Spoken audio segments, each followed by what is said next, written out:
Hello everybody, welcome back to episode 8 of our Stonewalkers adventure. We still don't have Kaar for this episode, as this is the second half of our recording when he was off with food poisoning. Poor Kaar, hopefully he feels better soon, but let's just jump straight on in, and we'll see what the other three get up to while he's away. Hello everybody, and welcome back to session 8 of our Stonewalkers adventure. If you're tuning in now on YouTube, we are picking back up after our short break from session 7 because we do these recordings in one big chunk and break it down in halves for a little bit more bite-sized content on YouTube. Anyway, I am here joined by Grogrin, who is playing Storm. Hello, and welcome to the stream all. There we go. We are joined by Ipman, who is playing Talanor. Hail and well met. And we've got Jamie playing Baz. What's up? What's up? Anyway, YouTube side, we still don't have Kaar this session. He's got he wasn't able to make it to the session tonight because unfortunately our boy got food poisoning, which is rough. Oof.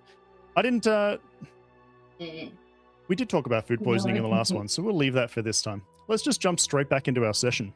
Where we left off last time, we left off with Grogrin being attracted to, much like a fabrial, like an attraction fabrial, to a seller who is hawking their goods via song.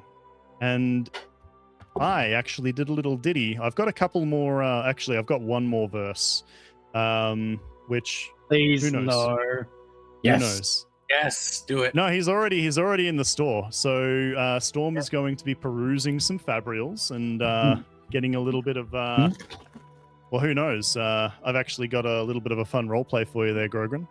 And we have Azir, Talanor, and Calani, who's kind of drifted off in the background. She's not so much keeping with them. She's now more so blending in with the crowd. But when you look around, she is still there, just off in the distance, just keeping an eye on the party. Not too sure whether or not she should be trusting them, but maybe from curiosity more than anything else, wants to see how this plays out. Talanor is on his way to meet with a contact to line up his very first duel. This is kind of like I don't want to say a fight club. This is like unranked duels that mostly Dark Eyes perform in to try and seek patronage to get into ranked dueling. So we're going to pick back off with who wants to go first? Do we want to do Fabrials or do we want to do some duel stuff? The duel might be quick. Why don't we go duels, Fabrial, and If then we do we'll the do our duel fight. stuff first, then by the time EliDownUnder gets back, we could probably finish up the chat, and then when she heads off, we can do the fact. Right. I realize I didn't write down our contact. Who remembers the name of the contact for the jewels? Kalik. You wrote it down in I did. the... I wrote it in Foundry. Yeah. Kalik. K-A-L-I-C. Kalik, and soon to be introduced, his wife, Palma, P-A-L-M-A, are the proprietors of these unsanctioned makes it sound so naughty. Unofficial. These naughty jewels, these unofficial jewels.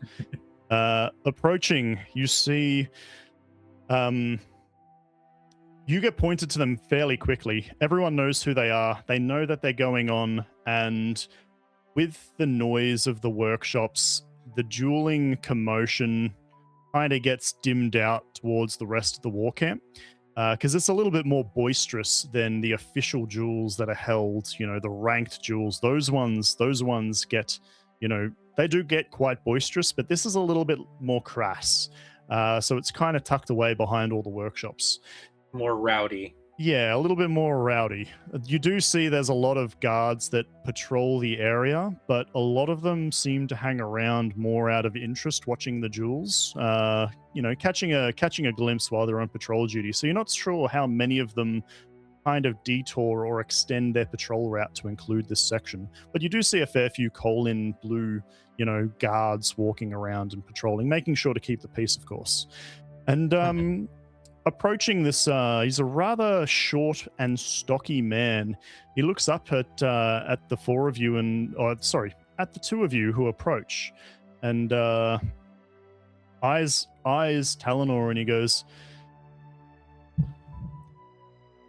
"Alethis with red hair, you must be the one that I was told about by my old friend."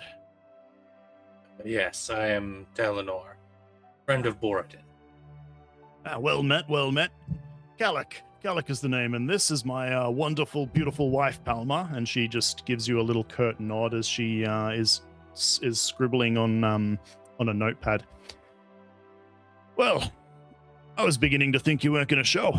You're here just in time. So why don't we jump straight into it? I'm told you're pretty skilled with the blade. I am. Okay. Have you trained in any of the stances? Primarily flame stance. It's been some time since I've dueled, though, so I'm a little rusty with the others. He'll take a step back and he goes, "All right, draw, square up, show me what you've got." And I'm going to get you to give for me a skill test. You can choose either a weaponry skill test, a discipline skill test. How you're going to? You get the gist. He wants you to do like a bit of a kata for him to try and weigh up what he's dealing with. Well, I will actually use practiced kata to enter vigilant stance before using the free action from vigilant stance to enter flame stance, which will give me an action to either attack or gain advantage. Excellent. And I will use that to try and gain advantage on this skill check. I will be using discipline to gain advantage on my heavy weaponry skill. Give me, and does the discipline check get rolled with advantage, or it's a flat discipline check? Basically, I'm doing a skill check to gain advantage on my next check, basically. All right, we'll call the discipline check a DC 10. Show me what you got. Gotcha.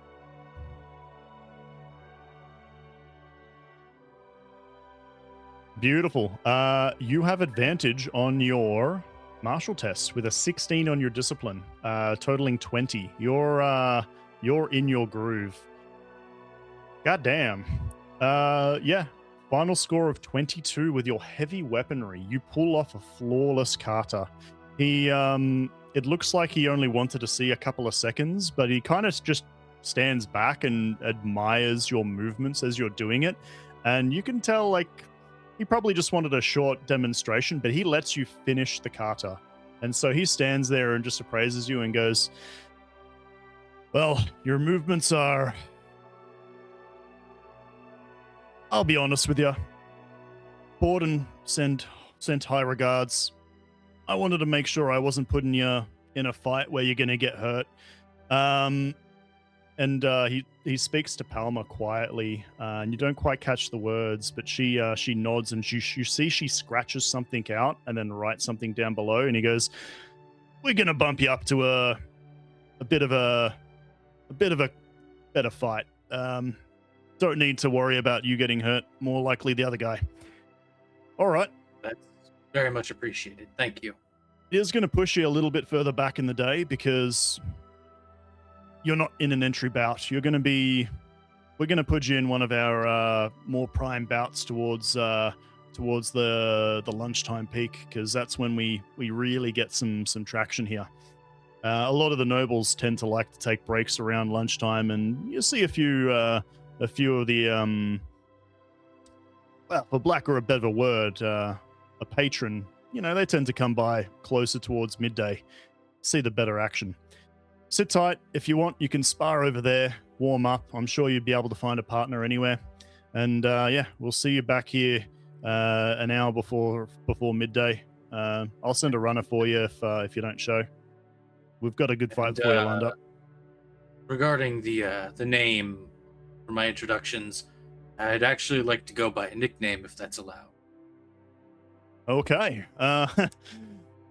You tend to need to earn those, and they're often given rather than declared, but what are you thinking?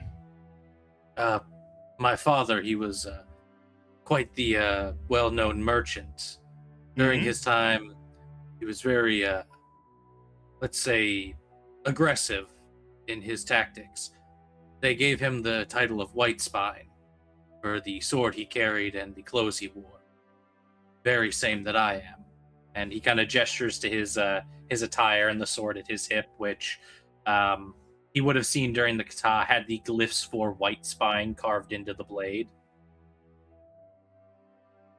You say the word White Spine, and you see he kind of like furrows his brow for just a second, and then goes, "You're the son of old White Spine, are you?" Yes, I am. Look, I respect you wanting to take the name, but do you think that's best, knowing what happened? Well, they're gonna know who I am regardless, so might as well honor my father in the progress, in the process, not progress. Yeah. He just gives you one brisk nod and goes, "In this case, we'll allow it. In fact, if anything, I think you've earned that name already, even just by association. Whether it brings you good patronage, infamy, we'll see. But I'm sure those that have been around for a while will, well, it's not going to take long for them to find out who you are." Good. Attention is what I'm looking for. And he'll lean back over to Palmer and go,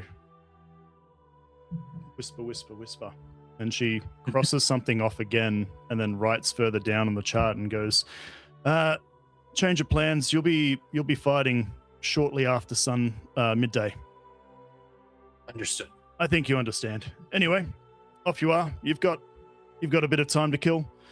Maybe square up for a few practice bouts, and I'd say keep that name between yourself and me before we announce you.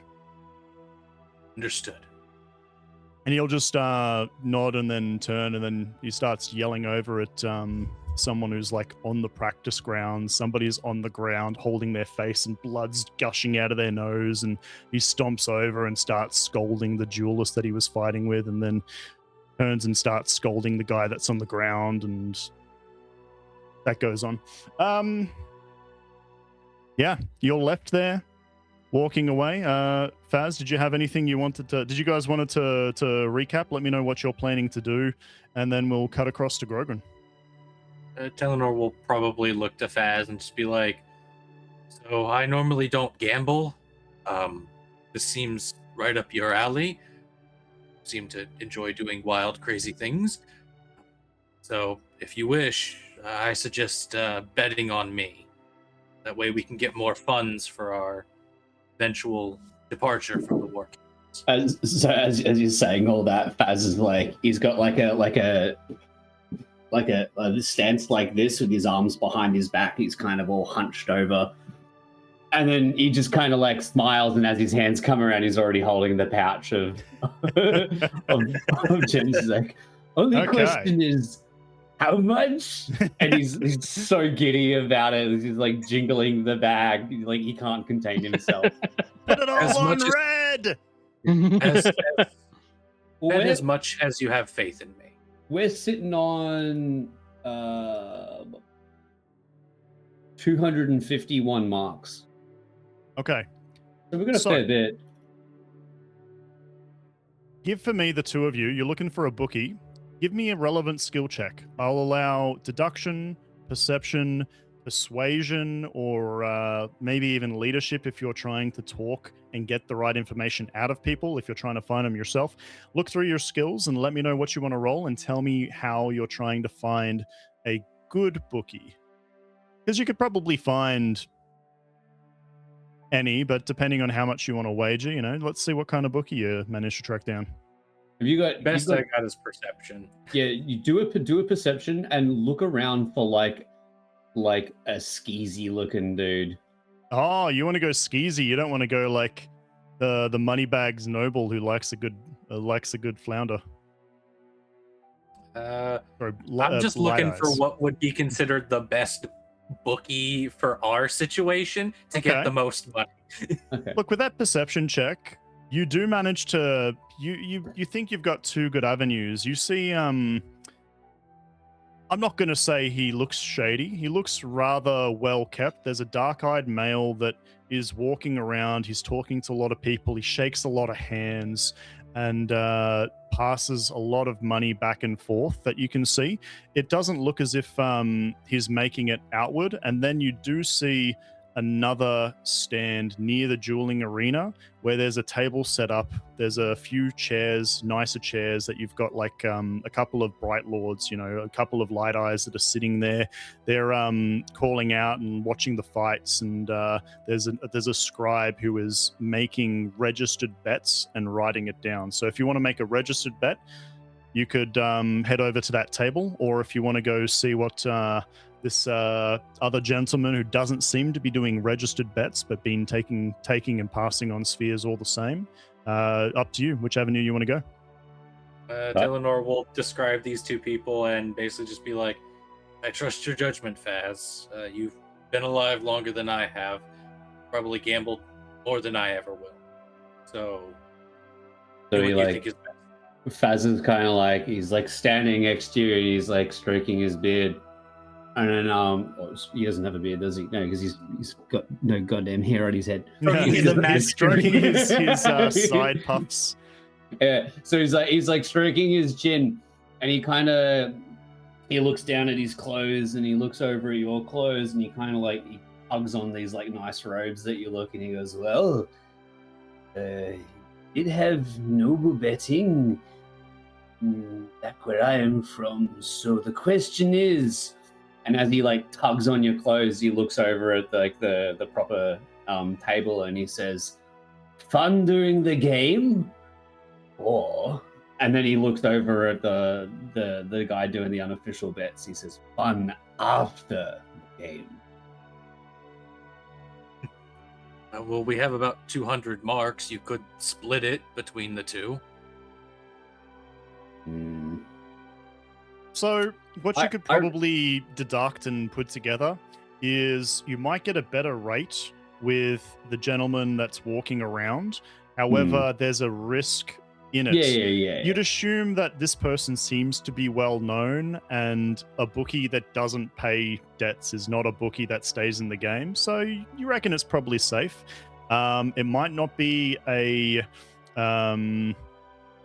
you might not get as good a rate with the scribe.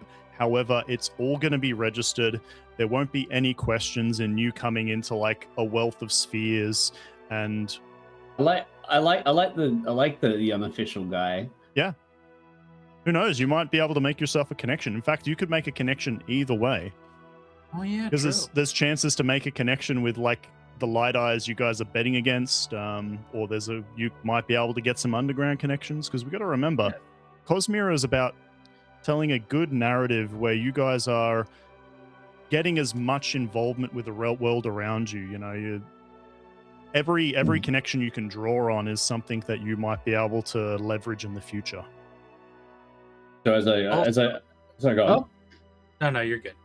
So as I sort of like mentioned all that, and and we're kind of looking at between the two of them, I slap both like my leather surgical tunic, and I slap your clothes, and I'm like, high life will come naturally in time. Let's go him. And then we start walking over to the unofficial guy to introduce ourselves. Big smile, he greets you, and as you walk across, the camera pans back towards the Blue Works, fixates on a market stall, very well made tabling, rigid walling, tarp walling on the sides, open front and back, fabrials everywhere, and a young looking Alethi female, black hair, colorful robes, talking to a young Shin man. And she goes, well, I see what was my accent? I was singing, I didn't actually speak. And for some reason, all accents I do always become Irish. Hey, you did a southern one earlier tonight. I did a southern one earlier. Yeah. Give me a pick. Tell me what you want. Flip a coin. Try Boston. Like, try be a fast talking. No. Or like do New Yorker. Khajiit. They're trying to sell you stuff. Try Khajiit. Khajiit. Khajiit. You've come to sample my wares. Welcome, traveler. Welcome. I pause for edit as I double check their name. That's not a singing accent at all. I am a Charlie. It is nice to meet you. Welcome to my humble store, and what has piqued your curiosity today? Storm will pull off his hood and give a slight bow of his head towards Charlie and hold up the broken Spren reed and ask, could you teach me how to fix this, how to work these? I have seen them work over great distance, one moving the other. There is something that I also wish to possibly make in the future. Well, I have fabrials if you have spheres. That's just a callback to Khajiit's. No. Yep, no. Khajiit has wares if you have coin. Interesting. You're interested in fabrial creation, are you? I'm Irish again. Fuck me. No thanks. My job. Hey, Ashali is an attractive young Alethi female. So that means she's Irish? Sure, because all Alethi are Irish. Only attractive Alethi are Irish. Whenever I do a female voice for the girls in their books, I always speak with an airy voice. And I just kind of do a regular Australian accent. Because I could do, I think I could do Southern. I reckon, why don't we try Southern?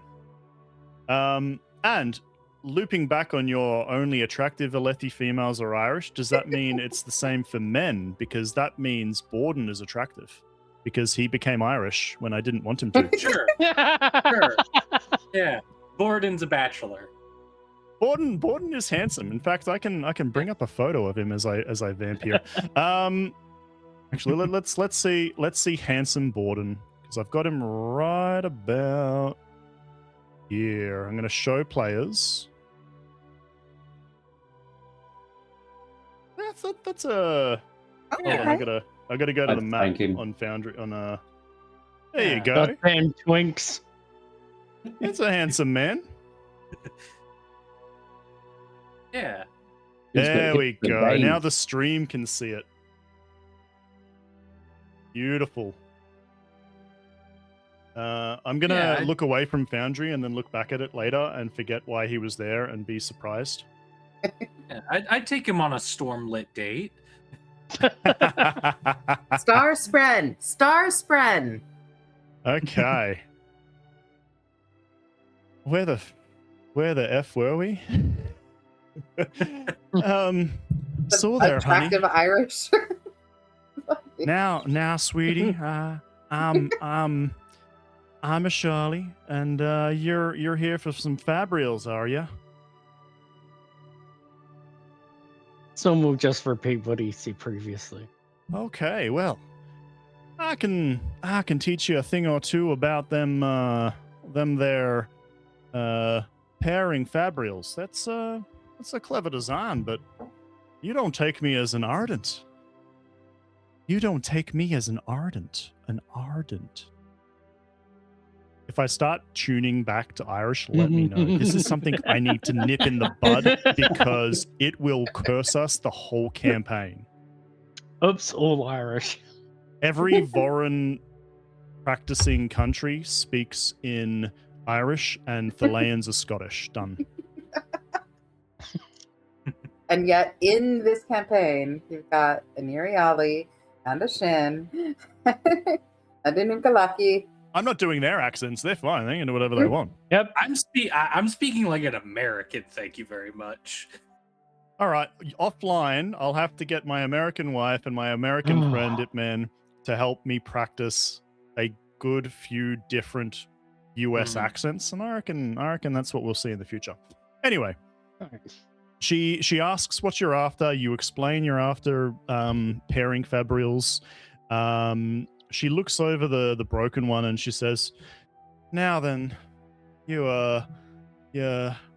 hunk of pork. I could."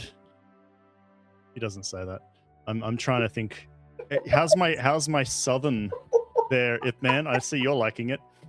I can fix that for you. In fact, I can do one better. And she like moves you gently. She puts her hands on your shoulders and like angles you towards the span reeds, and she goes, "Now I've been playing with a few things here, not just for span reeds, but I'm trying to work out a few fancy ways we can use those parent fabrials in other avenues. If you're interested, I can show you a thing or two. Very curious. You don't see a lot of Shin. Does Shin tend to practice with have an interest in fabrials? Very few. The ones that we do have, they're treasures beyond worth. Good market, perhaps. Ah, an enterprising mind you've got there. Well, don't worry. The Shalley's got you. However, if you want... Do you like to sing? I cannot sing for the life of me. You see, it's customary for my future business partners and even customers. If you want to get in my good books, sing me a little tune and about a fabrial, and I'll give you a special discount. Someone kind of facepalm and shake his head a little. He's super uncomfortable with this. Hey, it's in the book that she offers a discount to anyone that can sing. That is, if they sing. It's in the book. You can't blame me for this. Now I'm just imagining Storm doing an Irish jig, just ha da da da da da da. Well, No. See, Storm is from New Zealand, so you'd have to dance like a hobbit. Ah. You know, they I've do even have, got the hairy feet. They do have those singing, like, you know, there's that song where they sing in the bar, and Bilbo Baggins is one to sing a good ditty when he's stabbing spiders or tricking ogres. We'll lean into that later. However, she'll go, what's this interesting creation you're looking for? You got something else in mind? I wish to create a paired thing like Brian Reed, but they attract to each other at a great pace. Oh, you're interested in attraction fabrials, are ya? And she'll give you a wink. Someone kind of dismiss it. He can probably see some sort of spring forming around her head. Give for me a discipline test, please.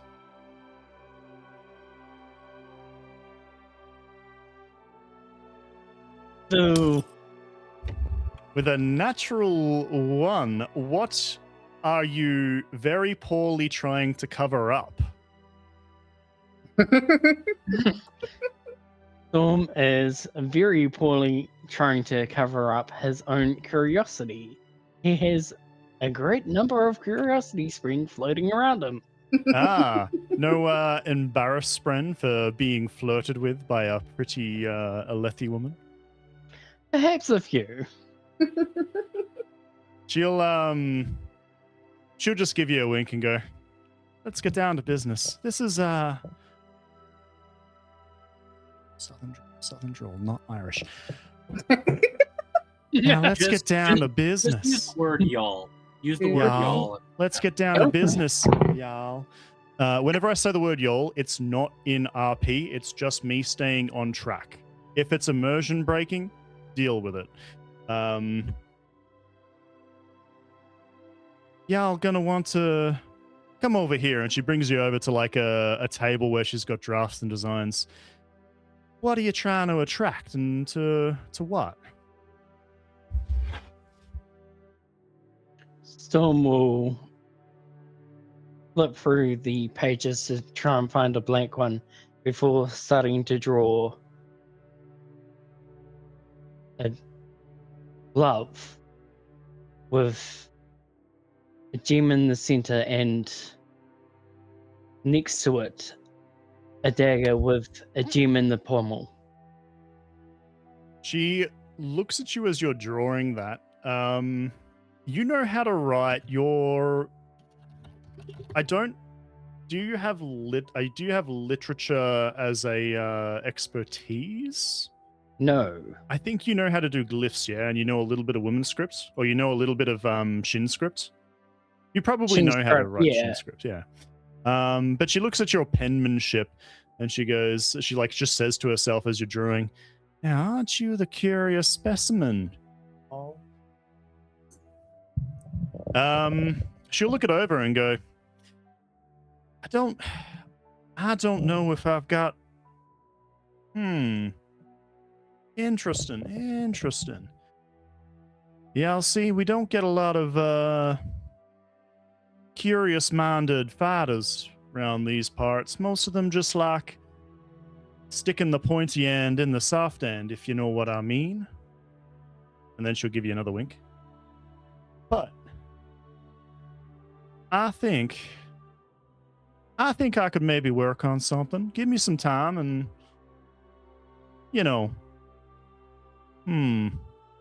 something like this might set you back. If I get it working, we'll say 20 marks for me to start designing just for my time. And then I'll see how complex it is and we'll work out the cost of the fabrial. But for me to get at least working on this, 20 marks and you got a deal. I'll give you half price if you give me a little ditty. It helps bring in more customers if I get my customers singing too. What kind of fabrial is this? Is this for a read? So he's trying to design an attraction fabrial, which will pull a knife back to a glove so he can throw a knife and then pull it back. I'm going to have to work out mechanically what we can do with that, but 100% we could do it. If you're like an Artifabrian, which she is, it's within the means of making it. I'll figure out something fun because I like we can create a unique item. There might not be something that truly matches it lore-wise, but I reckon we could get it working. I mean, get you could over probably here, do it. bloody mook. Yeah, you could probably do it as a souped-up attractor fabrial because one charge is an hour for an attractor fabrial. So each return to the glove could be a charge because it's pulling an hour's worth. And because it's maybe pulling something small, it might be able to like use something that's designed to pull something heavier so it comes by quicker. They can do some fine tuning like that. They can do some pretty cool stuff with fabrials. Yeah.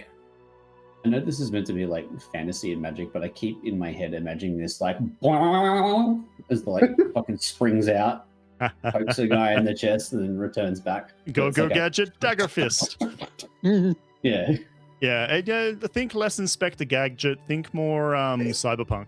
Not cyberpunk, it'd be Assassin's Creed. Magic. No, I was trying to describe the fabrial magic. Think more like what's that steampunk fantasy thing? There's a setting that steampunk is the word that you're thinking. Yeah, it's magic fueled by Stormlight and gemstones. Yeah. As interesting as I would love a Go-Go Gadget dagger hand. I loved Inspector Gadget. I watched the shit out of that growing up. All right, back on track. So,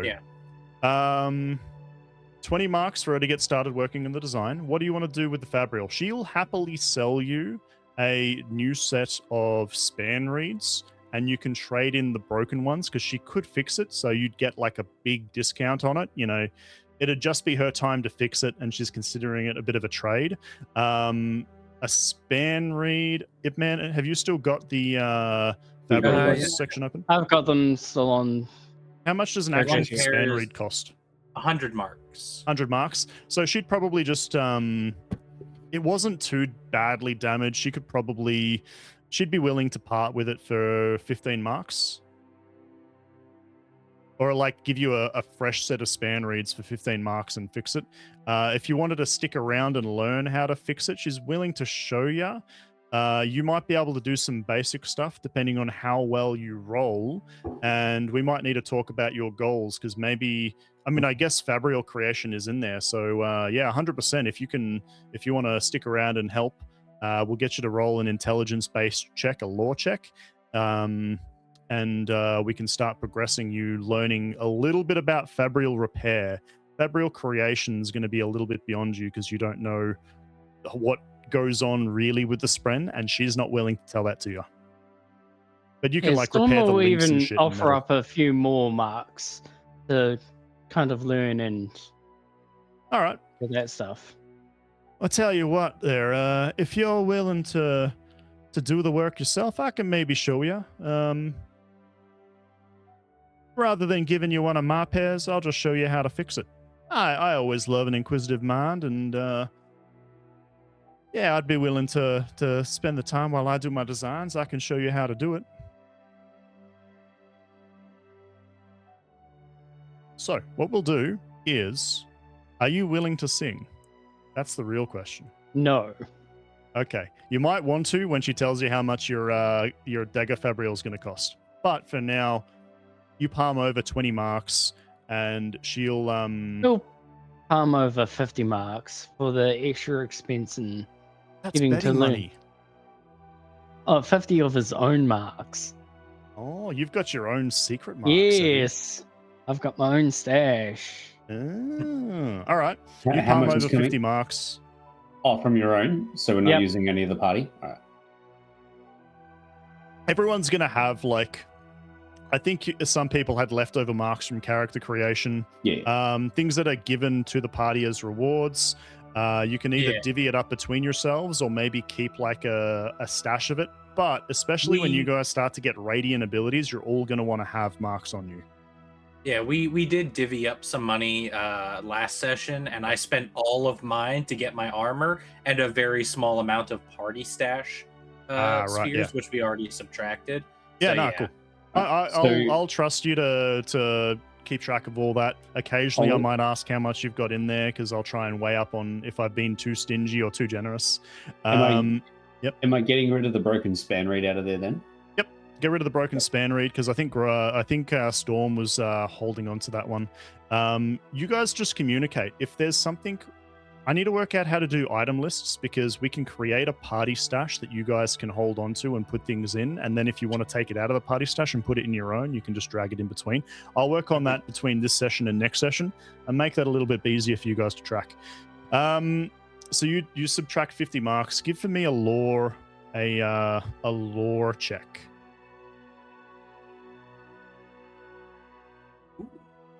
Okay, not bad, not bad. And I'd say with that, give me a dexterity test with advantage. So you got an 18 on your lore, which is very, very more than adequate to keep up with what she's instructing you to do. Dexterity. And then, yeah, give me agility or dexterity, whichever one you find first. Yeah, I think it would be agility because Yeah, dexterity. give me an agility. This is just to see how well you do it with advantage. Or crafting might have been the right one, but A nat 20 and a nat 1. It can't be more epic than that. Yeah, she looks impressed. You fixed it like she was explaining the method on how to fix it. She went through it all from start to finish, and then as she's like doing her initial designs, she was then about to turn over to explain it again slowly in detail so you can follow the steps.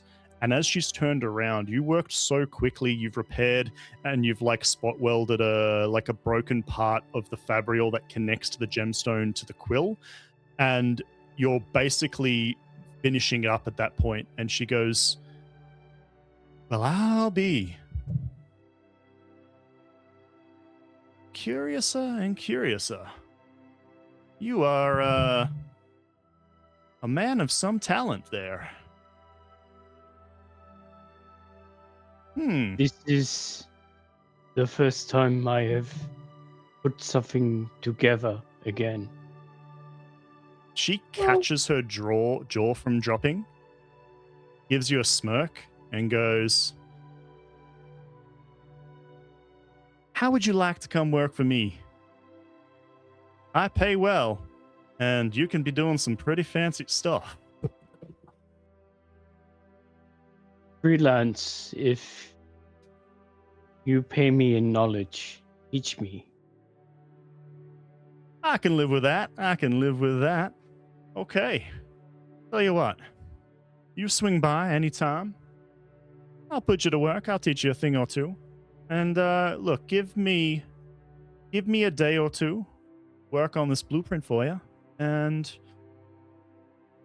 why don't, instead of I making it, I'll put you to work. You can make it with me, and with your labor, maybe we'll just count the cost of parts rather than my time. Some will kind of nod and agree to that. You've made an impression on her, especially with that opportunity you gained on a natural 20 with your handling of the fabrial, that in your connections section, add Ishali as a connection. And I'll chuck it in the chat as well, so you've got her naming. So Ishali, the proprietor, I don't know if I spelled that right.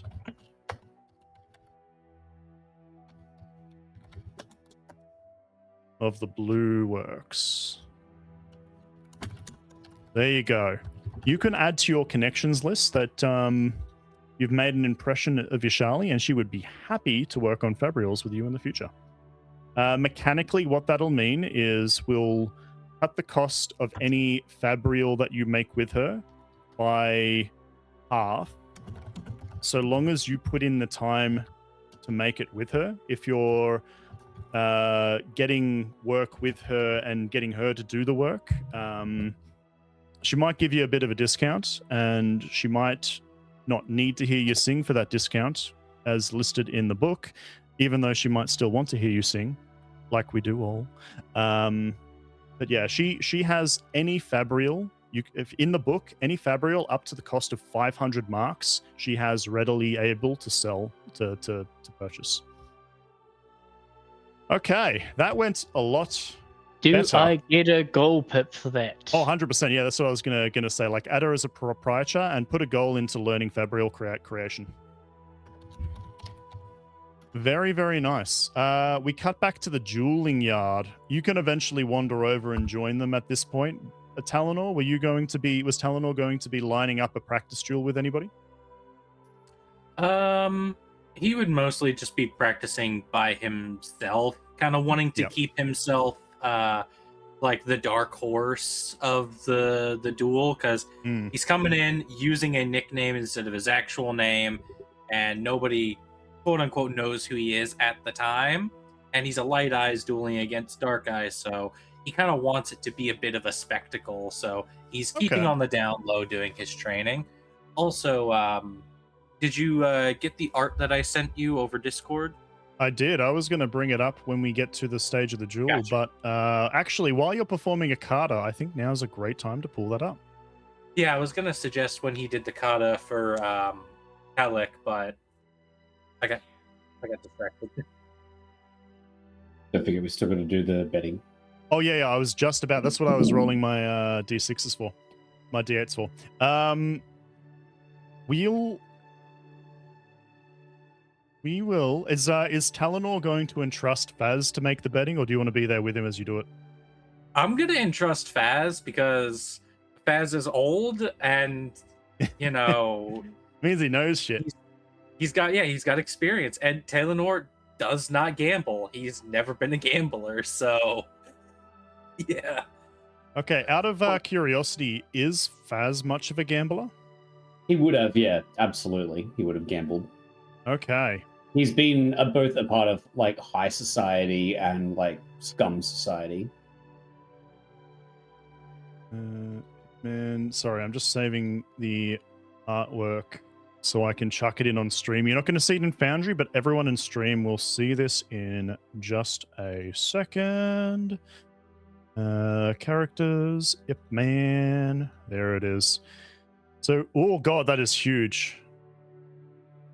What she said. That's what she said. Yes. Yeah, My I left it out there. I was hoping one of you would pick up on that. Yes, my sword.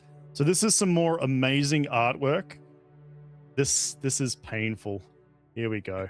This is some more amazing artwork done by Two Duo Art Studios, who has done all of our character art. His feet are cut off. I'll fix that. Please bear in mind that in terms of character art, we are using a source from the player's handbook for Cosmere RPG for Kalani's art. I don't know if we will get any custom art done for her. However, Parshendi, she can change forms. If she may stick around, she may leave. So if she does become a permanent fixture, we might look at getting some character art. But if you look on stream, this awesome bit of artwork is Talanor in one of his fighting stances in his uniform, which is frickin' sick. That is awesome. Yeah. Go to Duo. Yeah, go to Duo Art Studio. You can check his information and a link to his Fiverr page where he takes commissions, actively takes commissions. If you want to get any artwork done, you can find it in the About section. Actually, I have to double check that if it's on Twitch. Alrighty. Back to it. You come up to a rather well-dressed Alethi man. He's a dark-eyed man. He's got dark brown eyes, and you see him as he's like finishing shaking hands with a essentially a Bright Lord. It looks to be a man of reasonable renown. It's just a light-eyed soldier wearing like a uniform, just shaking his hand, chuckling heartily, and the clever eye would see some spheres pass back and forth, and the gentleman turns around and he spots you and he goes, "Now I think I see myself a customer. Have ya?" You'd be seen correct, sir. I'm Dr. Fazalian Bonder III. And he reaches out to shake his hand. He'll take it heartily and he'll say, "I know a man that's got the bite of the risky life, and well, I could just see it all over your face. Good to meet you, Dr. Fazir." And he after shaking your hand, he does you a bow. He hand back like a full-on bow. The name's Gavin. That doesn't sound as Alethi as I wanted it to. Gavlin with a G, with an L. Don't you forget it. It's a pleasure to meet you. Well, have you got a fight in mind? Short man? Is he a short man? No, he's not a short man. He's Alethi. So all no Alethi Gavlin tossing. No Gavlin tossing. Don't you want your Gavlins to be longer, because then they can get more aerodynamic distance when you're throwing them? Gavlin, Gavlin. I'm writing that in my notes, which I use Obsidian because Obsidian is a fantastic way to take notes. It's a very appropriate name for the Cosmere. What is?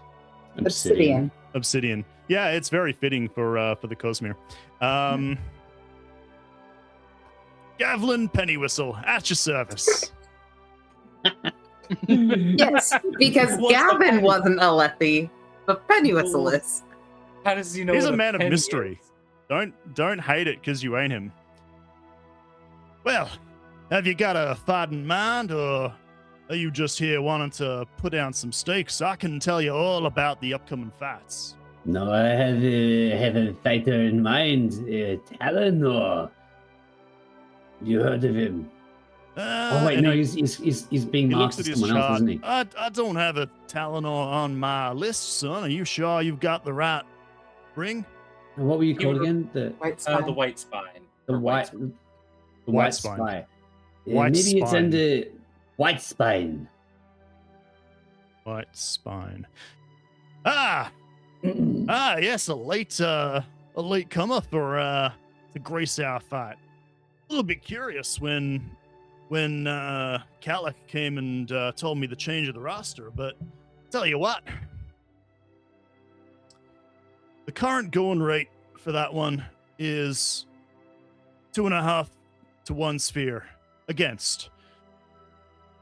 You gotta admit it's kind of ballsy coming in here with a name like that and no one knowing who the hell he is. He's up against one of the best duelists. You sure you want to make this bet? Who you for or against? That's why I want to bet on him. I like a good underdog. And I don't know if you know this, but White Spine is very similar to a gentleman with a decent fame. Who was it again? It was your father, right? Yeah, his dad was a merchant. A merchant. For the war camps. Yeah. A merchant. Sounds like he's trying to take a bit of this fame for himself. I honestly was hoping for more of a 3 to 1. 3 to 1. Now, aren't you a fresh slap to the face?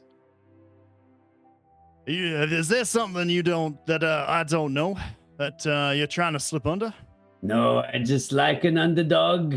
I like seeing a new name pop up. I like seeing a fresh face. And against a good duelist, like you said, that's my kind of bet. 3 to 1. Roll for me a presence-based skill check. So either charisma, deception, intimidation if you're trying to like push it. I do persuasion. Yeah, persuasion. Oh. Even with a good score, rip. I didn't quite set the DC, so what I'm gonna do is I'm gonna roll that against his insight. And he's a somewhat an insightful kind of guy. Oh, I saw it almost hit that too. Ip Man, can you quickly check your Discord as well as I lean into this? Yes, by all means. Well, sounds to me like you've got some insider knowledge there. Two marks to 1. No, I did say 2.5. That's what I've been taking on everyone else. But I'll tell you what.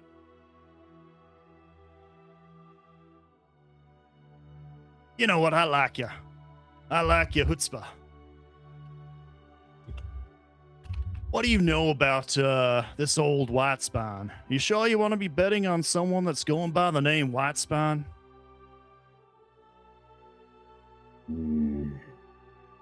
Like Faz kind of looks around.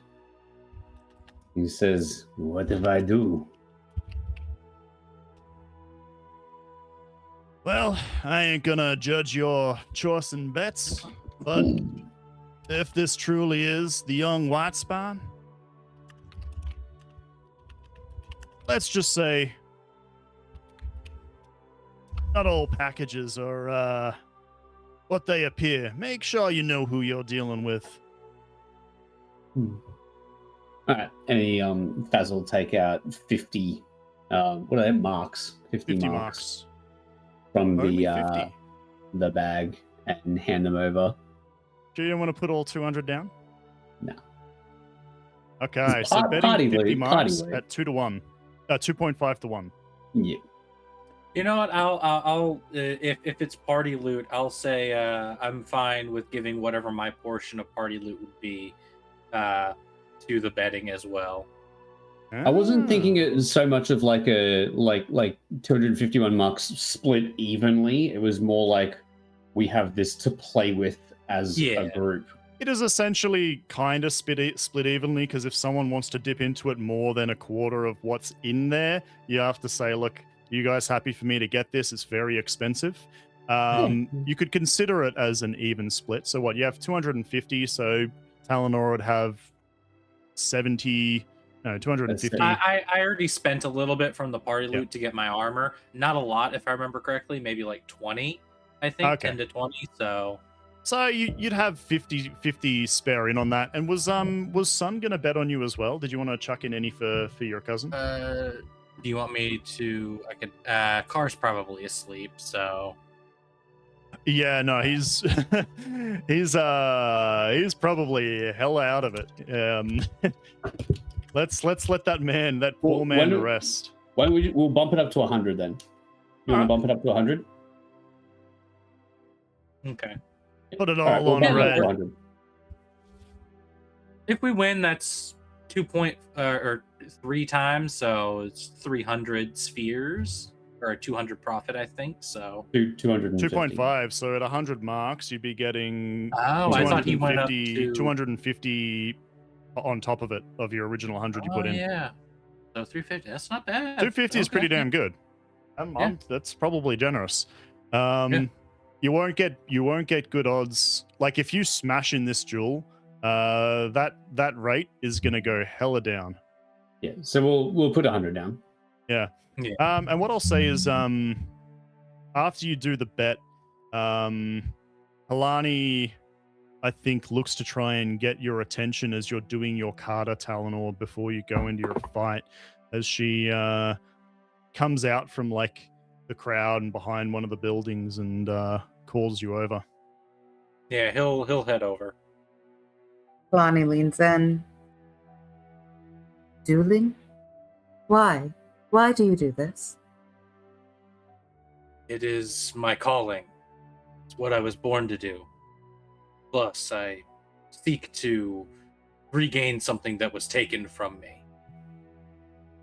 You are born to breathe, to eat, to love, not to duel. I find enjoyment, passion. I love the art of the duel. The motions, the adrenaline, the excitement, the art behind it, the beauty. I don't duel to kill or to win. I duel because it's he's trying to find the best words to put into it. It's hard to explain, but dueling is where I feel most at home, where I feel most comfortable.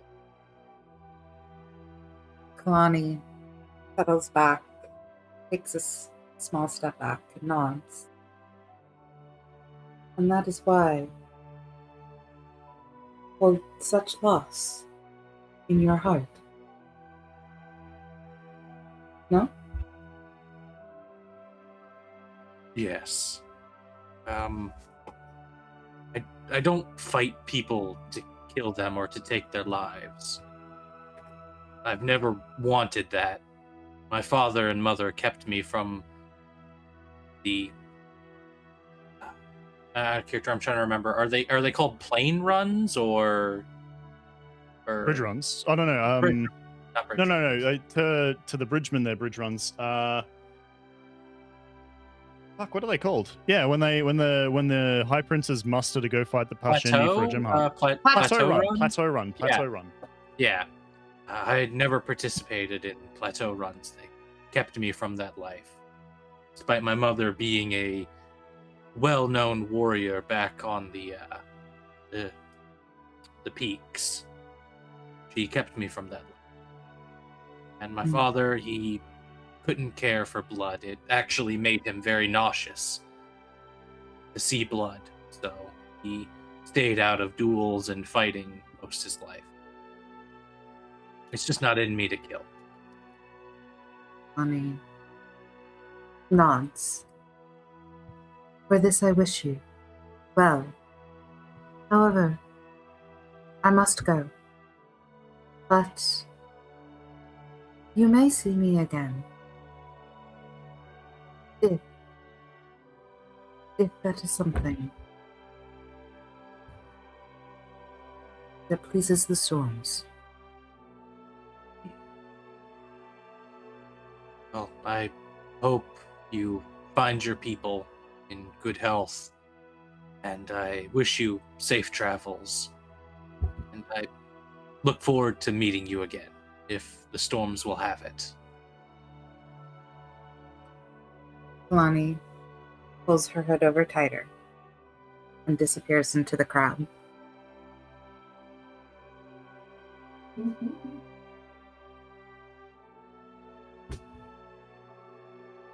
And like Kaiser Soze, she fades out of existence. I'm sorry, that reference probably went over a lot of people's heads. Oh. The greatest trick the devil ever pulled was convincing the world he didn't exist. I love that movie. Great end. Let's move on from the usual suspects because we're playing Cosmere instead. Thank you so much for joining us, EliDownUnder. She's calling it a night. She's got work early in the morning, and we really appreciate you coming and guest starring with us today. We've had a ball with you, and I love Calani, and who knows, we might see more of her in the future. Hopefully. As she walks off, you hear the bout just prior to yours come to an end. You know it's time for you to step forward into the ring and prove your mettle. As you approach, I imagine Faz and Storm have gathered together, probably Faz keeping somewhat near Gavlin Pennywhistle, more than anything else, to keep an eye on him or to like banter about the duel, because he's more than happy to have a chat about it too. And the crowd is getting a little restless at this point because they were expecting a duel, one that tends to be the highlight of the week for none other than as he's getting announced, the first duelist steps onto the stage, and they were told of the docket change of an upcoming duelist that no one here managed to pick. Only a few of the old timers catch the name Whitespine as it's announced, but the scribe who is master over the duel comes forward and she says, "And fighting on the Western Front, we have Tavil Keradin of Third Dan, the Measured Cut, a fighter whom we all know and love, whom some say has been offered many a patronage, but chooses to stay here to fight for you, for your love. This is what he lives for. Please give your warmest applause. And, well, I don't have to say much more, but Tavil, take the ring." And this fairly well-dressed man, light-eyed, steps forward. He's got a side sword on one hand, one arm, and funnily enough, this man also has a cape somewhat similar to Talanor's draping over his shoulders, whisking in the breeze. And he comes forward, he does a bow towards the crowds in all directions, and then he stands there, hand on hilt of sword, awaiting, and then the announcer goes, "And fighting on our Eastern Front, we have a newcomer to this ring. He goes by only the name Whitespine." And she pauses for a second there, and she assesses the crowd, and then says, "Let us see what name you make for yourself, Whitespine. For here is where you will prove whether or not you deserve this slot, and whether or not You are as good as what is rumored. And she'll take a step back, and as you enter the ring, it's fairly quiet, and Gavlin jostles someone and goes, "Hey, Whitespine, good to see you're not wearing a helmet!" And then he just starts cheering for you. And a few hustle and bustles from the nobles that are sitting near the aged Ardent that takes bets, the ones that are kind of like in the standing podium, they start whispering back and forth. And we're now entering a combat, a duel between Talanor and this Tavel Keridin. How do you enter the stadium, by the way? Give us a little rundown on what you do as you're announced. Talanor enters the stadium with his hand on his sword hilt, as he basically undoes the clip for his dueling cloak and wraps it around his offhand. As he unsheaths his sword, eyes close as he whispers a prayer under his breath. Kuma amai tukuma mafaliki. Okay. Guide my hand, Whitespine. As he prays to the blade in his hand before opening his eyes and taking up the stance of a flame stance.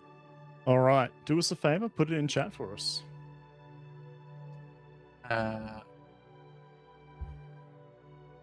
Your opponent looks at you quizzically as you do that with your cape, and almost in unison, he smiles. He does the exact same movements, does the exact same thing, and enters what you easily recognize as flame stance.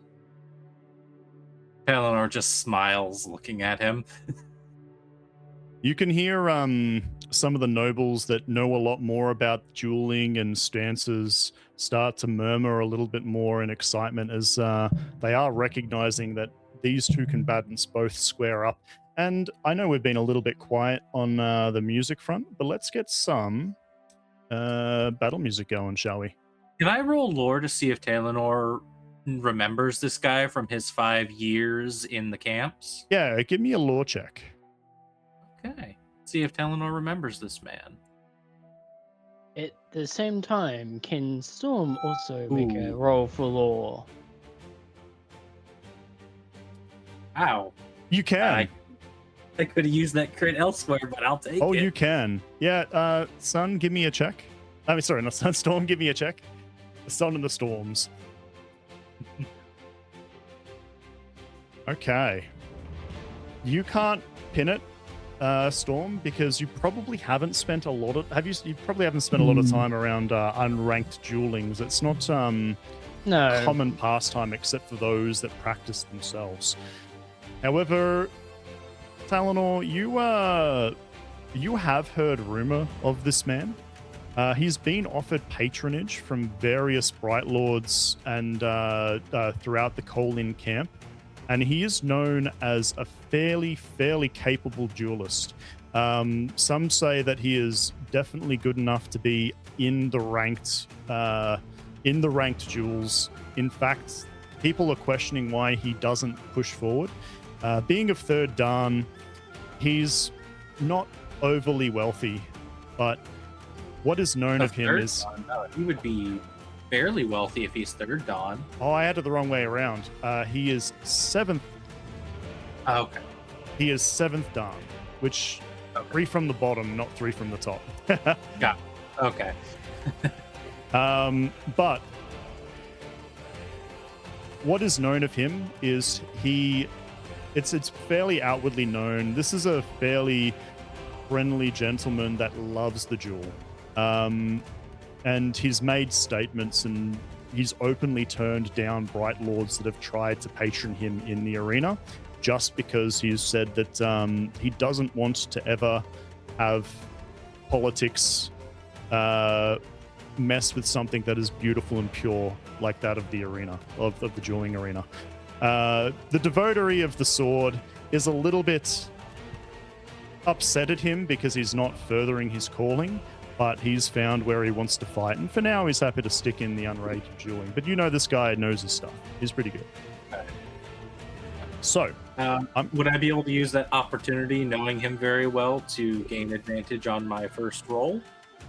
You're asking the right questions, and the answer is yes, my friend. The answer is yes. Your first roll will have advantage.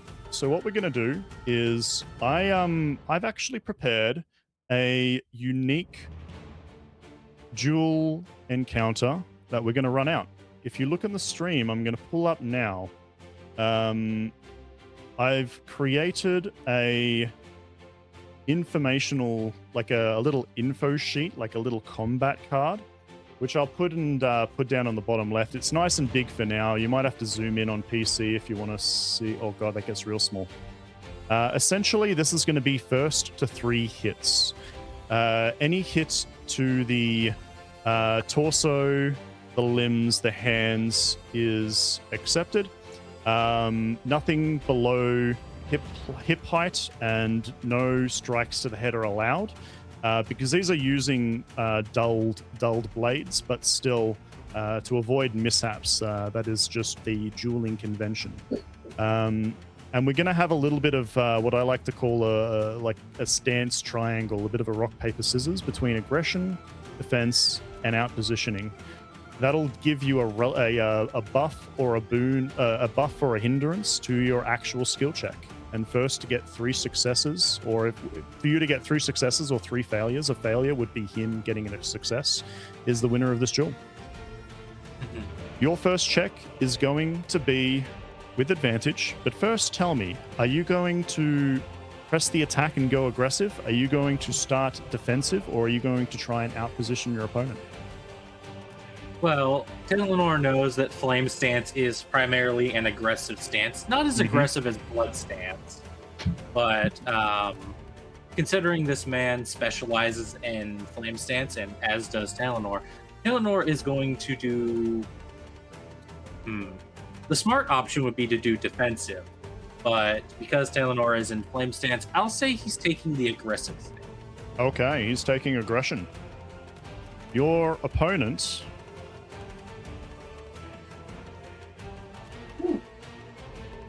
Your opponent is going to be fighting defensively.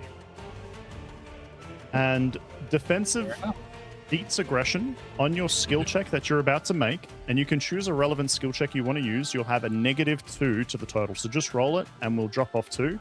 And I've got the DC in mind for this one. Actually, I needed to change that because you're up against a harder opponent and the DC is slightly higher. Okay, so using Flame Stance, I will try to gain advantage by using... Well, you already have advantage on this skill check. This first test. Oh, yeah, true. So, I guess I'll just use... since I'm going aggressive, I'll use heavy weaponry to try and beat down his defense. Okay. And then advantage and... Oof. Ooh. So...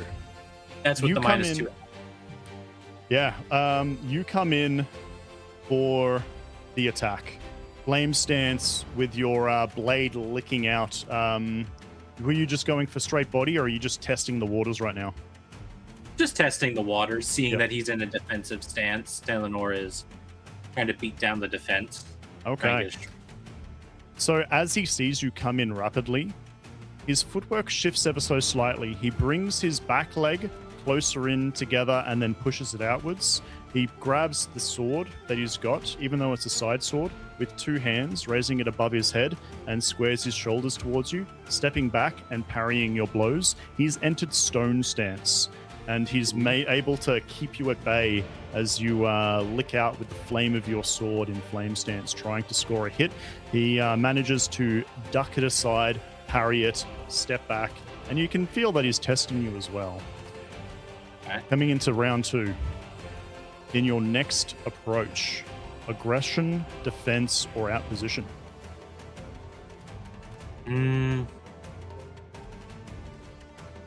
I'm gonna try for outposition. Okay. So as you work on your footwork, trying to get a better angle on him, he once again stays in stone stance, working defensively. However, his movements are a little bit too rigid, expecting you to come at him fast again. How are you outpositioning your opponent?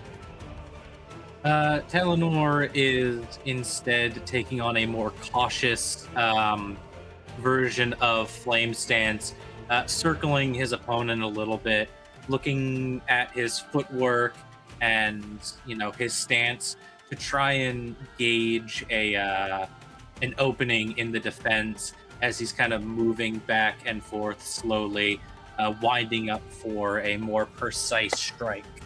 Okay. Roll for me. Yep, all good there, Jamie. Saying goodnight to the girls. Roll for me so now you're rolling your skill test for round 2. You can utilize any talents that you want, so choose your skill test, and what are you doing? I'm going to use Flame Stance's gain advantage. Yep. To try and use discipline to try and do a aggressive but more focused strike, as I'm still technically in flame stance. Okay. Now that I'm in the out. Yeah, no, I like it. Roll for me a discipline test, which you succeed, beating his cognitive defense. And now heavy weaponry with advantage. +2 and advantage thanks to the winning stance. Indeed. Oof. Close again, with one of them on the die being a 3, but coming in at a 26.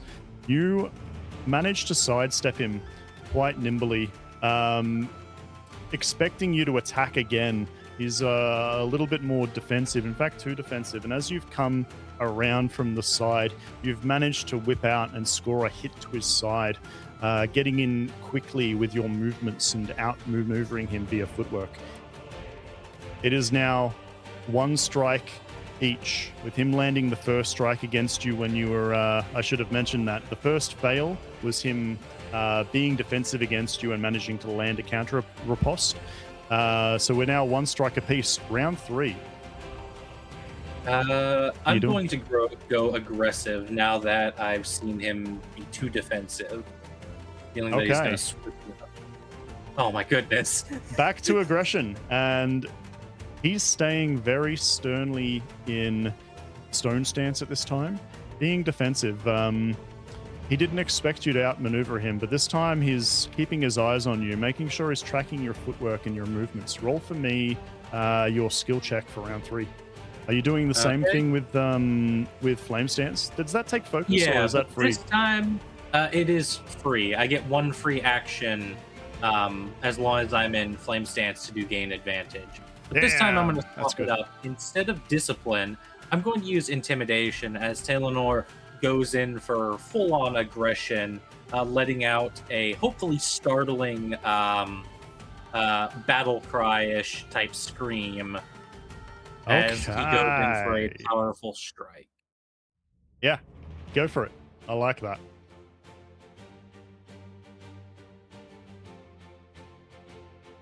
I like it. So advantage on heavy weapons with a -2.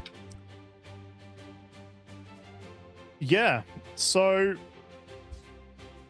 your intimidation sinks in, and you seem to have shaken him a little bit. He came in here expecting a good fight, but he didn't expect that kind of ferocity. And you've started to get into his head. Roll for me your skill test with advantage. Okay, and the -2 is already added. Yeah, with the -2, because you're still aggression against his defense. Okay. Whoa. With the advantage, I will say this bout comes much closer. You see that when you start coming in fast, he changes stance once again, this time going into vine stance, using mobility rather than a stone bulwarker's defense. He tries to move out to the side. He manages to come close for a strike. He's going for a thrust. You manage to knock him back. He comes in again at the side. You knock it out again. Once again, he's opened up, and you go in for a precise strike, hitting him square in the chest, scoring your 2nd point. Okay. It was a very close bout, but you managed to score your 2nd point with that. Coming into round 4, what are you doing? Aggression, defense. Are you pressing your advantage? Are you out positioning him? Are you going to go on the defensive? Let's see. What other skills might I have that could assist? I'm gonna go with defensive and flavor it as Talanor somewhat applying Iron Stance techniques, even though I can't use Iron Stance. He's going to apply the heavy-handed bashing of Iron Stance, essentially, into defensive striking. So into a defensive strike. As he changes and pushes the advantage, he knows he's on the ropes. He's scored 1 point to your 2, and he tries to push it rather than going into a defensive stance. He actually changes back into flame stance. Your defensive stance beats his aggression, and it'll give you a +2 to your skill test. So yeah. With Flame Stance, I will gain advantage by using Athletics this time, as I'm applying more Iron Stance-based striking, trying to break through what little defense he has. Okay, give me an Athletics test. Shucks. It is not enough to give you advantage against him, so this will be a flat roll with your for your skill test, which would be your weaponry. Okay, let's see how this goes. Okay. Tell me how you score the final hit. He's changed into flame stance. He's coming in fast. How are you delivering a... Talanor knows Flame Stance like the back of his hand. It's the stance that he has relied on for most of his dueling career, and the stance he used as a crutch for the longest time. And he knows all of its weaknesses. And as he takes a more defensive Iron Stance-like approach, he goes in with very aggressive, heavy-handed strikes until he is able to do something that Flame Stance is notably bad at, and that's maintaining control over your weapon. And he knocks the weapon out of this duelist's hands and quickly swipes his sword tip up to the man's throat, not actually stabbing him or anything, but basically pointing the tip at his throat as he knocks the sword out of his hand. Flame Stance being a one-handed fighting stance and causing the loss of a weapon more easily. Oh my. I like it, and it goes just like that. You manage to disarm him. You place your blade skillfully, intently, directly towards this gentleman's throat. He looks at you. He looks at the judge, and then he bellows out a laugh and goes, I yield. I yield to the white spine. And he smiles and drops his dueling cloak and holds out his hand for the classic yes, hand grab with the man he just beat. You got him. He'll heartily take your hand and goes, well, that was a little bit unexpected. I thought I had you at the start, but You certainly did. He leans in and goes, No, you're good. Oh, you go. He leans in and goes, thanks for letting me score a lucky hit. Thanks for allowing me to win. You're quite the duelist. Much more skilled than I was. None of that. All right, well, there you have it. And he looks at the crowd and goes, this is why I come here. give it up for the white spine, and he'll come and grab your hand and thrust it into the air. You hear Faz in the crowd go, whoop. He'll slap you on the back and goes, well, I think that's earned a drink. You coming? Happily. And he'll nod, and you see a few people come up and like rustle him a little bit and jostle him a little and joke, and he just takes it all on the chin and he just laughs with them.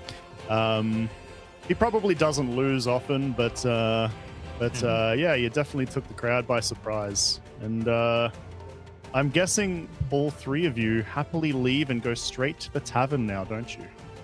Faz immediately looks back at Gavlin. Storm will be standing behind Gavlin. Yeah, you would have. Paz probably told what the bet was and all that. Yeah, so Gavlin comes up and he claps you on the shoulder and he goes, "I see, that was a bout. And to tell you the truth, I've seen that young man fight before. Kinda expected that happening. I mean, well, Pavel is pretty good. I actually wasn't sure who had it. Lucky for you and me, I got more than enough bets in the opposite to easily cover your winnings. Not many went for the young white spine, being a little bit of an unknown, but I can tell there was a few smart bets placed. Those that know," and he like taps his nose at you and gives you a wink. And he forks over the 100 marks of your original bet plus 250 marks. All of them infused spheres in a nice big jingling pouch. I was honestly not expecting him to just do that easy peasy. I was expecting him to run. Hey, he's a man of his word. You don't get very far in that business if you cheat people. Yeah, like he's somewhat known to be taking off the book bets, and someone that's known to not pay those bets doesn't get bets, if you know what I'm saying. Like he Storm was expecting the power to be dull spheres. He knows it's best to pay up, and who knows, like if things go really bad and it's worth him getting out of the war camps, yeah, he might just book it with all of his money. But I would say that at least for this first bout, the white spine wasn't known well enough that everyone just put money on the favorite. So he's happily, able to pay and still be ahead on this. Bet. There you go. You guys got some bank. You guys got some money. The duel wraps up. Halleck comes up to you and goes, "Well, I've never seen..." What's his voice? He was, "I've never seen you fight before, but I've heard of your few bouts that you've held. And well, let's just say I know that you do come from good fighting stock. So I'm glad that we made the arrangement to put you in our lead bout. It You're going to stick around?" Surprise. Yes, I agreed to have drinks with the had a character. His name was Talon or Pavel, Taval, Pavel. Eridan. I'll chuck it in Yeah. chat. I agreed to have drinks with Tavel. The Kallik nods over towards where you now see Tavel has gone. There is a refreshments table for the duelists set up, and you can see there's different colorations of wine. There's fruits. There's a lot of food. There's nice cheeses and cured meats. And he goes, "Well, fighters eat on the house, and you deserved a bit of a respite. So get on over there and get yourself something to eat, something to drink, and if you want to fight again, I can maybe fit you into another bout. Not today, mind you. We'll have to wait for that one, but I can get you in for another." That would be appreciated. I've got a lot of climbing to do. Well, I can put more of a word out.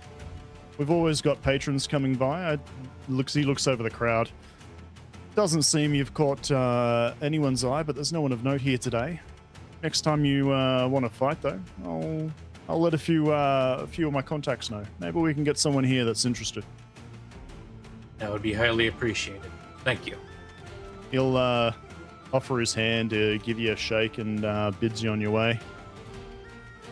Talanor gives him a handshake and heads on his way to eat and drink in merriment with his new duelist friend. Okay. You guys have a pleasant evening. Unfortunately, Faz and Storm are not welcome to sample and peruse the wares of food and wine, as you are not duelists. However, you could probably... There's a lot of food stalls and there's drink vendors and all that in the market row, which is, just on the other side of the workshops. So you could very easily find yourself some refreshments for a late lunch. More than enough money to do whatever the fuck we want. Yeah. Oh yeah. You've got some bank now. You can actually start looking at some proper upgrades. You can pay for the stabling fee for your chull, which I completely forgot about until right now. Oh no, he's been sleeping in the rain. No. They're marking it up. That'll be paid upon leaving. Did we name the chull on stream yet? Not yet. No, not yet. I've been meaning to have Talanor bring up a potential name during one of our moments in the tavern, but I just keep getting sidetracked. I keep forgetting. We've got Chulladin Shellblessed, but I think that was the old. I think that was the old one, wasn't it? No, that's what it was going to That be. was the old one. What it was going. As Talanor is like enjoying his drink and his food, he'll go over to Faz and Storm and basically be like, "So, how much did we win?" Hold on, how much? Do you say the whole thing? You won 250 We bet 100. shots. We won 250. And we got back what we put in, so we have come across plenty of spheres. Those left over out in the storm. What you said just made me question. That is how betting works, isn't it? Like if it's 2.5 to 1, and you bet No, it's not. $1, do you get back $2.50, or do you get $2.50 back? not your $3.50. Yep, you fucked up. Well, it's not like this is recorded. I said it, so that's the case. But fool me once, shame on you. Let's just say It was you fooling yourself. Let's just say Faz got him on a technicality or wordplay. Faz is like, oh yes, we get 100 plus 250. That's how the 2.5 works. I like that. I reckon you talked him around, and then he gave you a sly smile, and he goes, I see I've got a businessman to I see I've got an aspiring businessman, but you know what? You're right. If you had me on that technicality, you see, you would have gotten it. However, the going rate, which you agreed to, would have been 100 marks less, right? And he'll hold out his hand and he goes, "This is just good business." You got anything but a nat 1. You would have gotten away with it. You shouldn't have rolled, my friend. I didn't realize you still got. As laughs and he just hands back 100. Okay. So you're 150 shards up, 150 marks up. That is a lesson I will learn. I have learned. And I don't gamble, clearly. Eleanor kind of raises his cup and he's like, well, regardless, whatever we earned is good. We should hopefully earn more the next duel. But I also just realized we're probably going to need to use a couple of those spheres to pay for our Chull's housing and feed. By the way, I've been wondering, what should we call this Chull if we're going to be bringing him along on our adventures? I've been hearing about this new upstart in the camps, Kaladin Stormblast or something. From my time as a bridge man, I heard about him, but I just thought he was a myth. Play off that. About Kaladin. You know, considering the reputation of this Kaladin Stormblast, I'd say it'd be pretty lucky if we named our Chull after him. I like that. Kaladin. Call him Showbless. That's good. I like it. The Kaladin Shellblast. Tavel, who's like behind you, because you guys are probably having this conversation near the refreshments, does like a spit take and spits wine all over the person he was talking to. And he turns around and he goes, "Oh, I've never had the honor to. I hear he's a good fighter, but I've only met him once. Oh man, you probably don't want to repeat that around him." We'll probably never cross paths. He seems out of character. I'm trying to think of a good thing to say that doesn't sound very like I've read the books. He doesn't seem all too important. I doubt we'll ever meet. Well, if you do, if you don't, best keep that one between you, just in case you do. I hear he can kill with a look. Good to know. Good to know. As most women can. Aren't you right there? And you know what? Havel, got enough sway. He goes, "Are these your friends? Are these your friends?" Yes. This is Dr. Fazar, and this is Storm. He'll call you over, and he introduces you to a couple of his drinking buddies that are all other duelists as well. They all give each other a little bit of a ribbing about, one time this person lost so badly that his pants fell down. I don't know. They're just giving each other shit, and they introduce you, and you guys have a few drinks. With the dueling wrapping up, Storm, you know that it'll be some time. You'll probably need to come back in a day or two to check on the blueprints, because you'll actually have to script up what she's doing with that attraction fabrial. Talanor sticking around that dueling setup outside the back of the workshops, and as Storm and Faz start making their way to the Devotery of the Mind, once again, you're passing through the war camps, the hustle and bustle, people coming to and fro. You've got soldiers on patrol.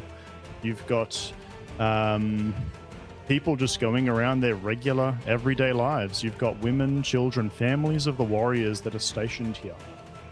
And you start passing... You didn't quite notice it at first, but you start passing a lot more empty barracks than usual, especially the further west you go, closer towards the Devotery of the Mind. And what seemed like a busy hustle and bustle of life, you notice that it doesn't look as full as what it once had. There's a lot of empty buildings. The further away you get from the central square, it looks like a few people have been repositioned. You do see the occasional soldier organizing, moving household and moving to different barracks.